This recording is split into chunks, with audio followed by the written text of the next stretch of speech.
한국 태양광 기술을 훔쳐 승승장구하던 중국 업체들에게 최대의 위기가 다가오고 있습니다. 중국 정부는 올해 재생에너지 보조금 130억 달러 중 태양광에서만 60억 달러를 투입한 바 있습니다. 이런 보조금으로 한국 태양광 모듈에 비해 20%가량 저렴한 가격을 책정할 수 있었습니다.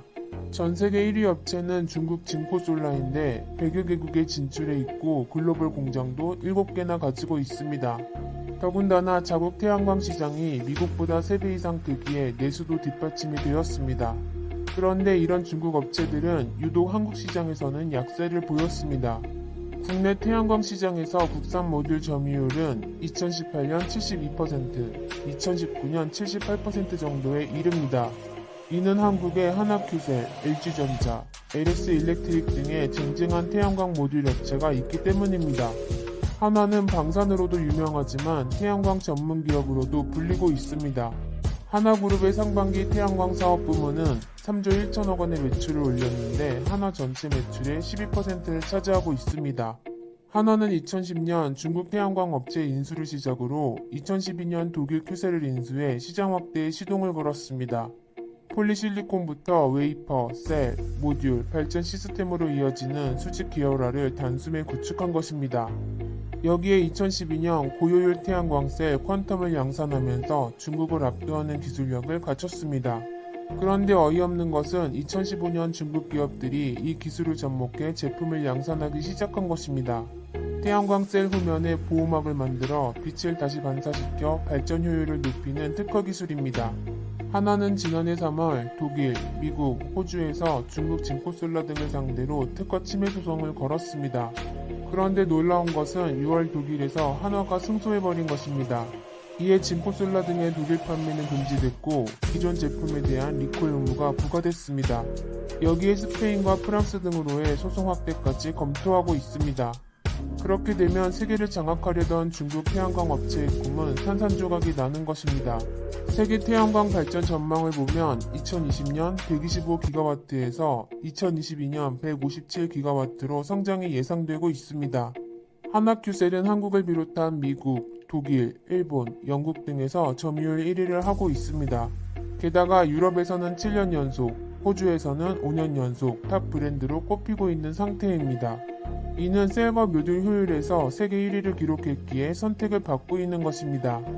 특히 4월 독일 조사에서는 하나큐셀이 재구매 의사 94%를 달성하며 총점 1위를 하기도 했습니다.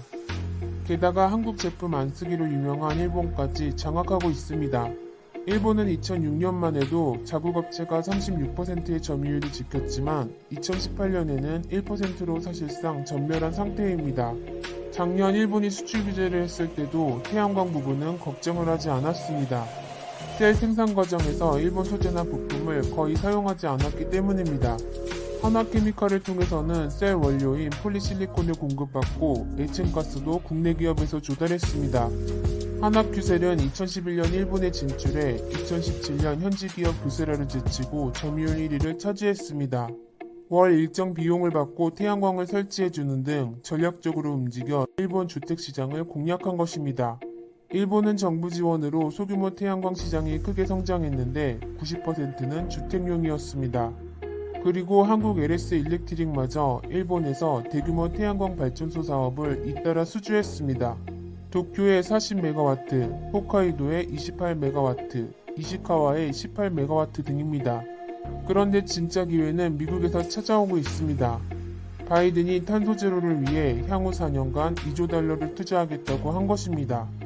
미 전역에서 태양광 패널 5억 개를 설치하고 풍력 터빈 6만 개를 설치하겠다고 밝히고 있습니다. 바이든 후보가 언급한 탄소 배출 제로를 달성하려면 1400에서 2400GW의 재생에너지 설비가 필요합니다. 1GW는 원자력 발전소 1기와 맞먹는 규모라 엄청난 투자가 일어날 것으로 보입니다. 그런데 놀랍게도 올 상반기 미국 주거용 태양광 시장에서 하나큐셀이 점유율 22%로 1위를 차지하고 있습니다. 여기에 상업용 태양광 모듈 시장에서도 작년보다 8%가 증가한 21.5%로 1위를 기록했습니다. 하지만 중국은 미국과의 마찰이 지속될 것으로 보여 기회는 더욱 줄어들 것입니다. 한화퓨셀은 지난해 2월부터 조지아주에서 연산 약 1.7기가와트 규모의 태양광 모듈 공장을 본격 가동했습니다. 미국 실리콘밸리에는 태양광 연구소 하나솔라 아메리카까지 설립했습니다. 그리고 8월에는 미국 에너지 관리 업체 젤리까지 인수했습니다. 여기에 독일에서는 태양광 시장 1위를 굳건히 하기 위해 3년간 1억 2,500만 유로를 투자하고 스페인에서는 429메가와트급 태양광 사업권까지 따내고 있습니다. 기술로 승부를 보는 한국, 몰래 사용하려다 걸린 중국. 과연 미래는 누구를 선택할까요?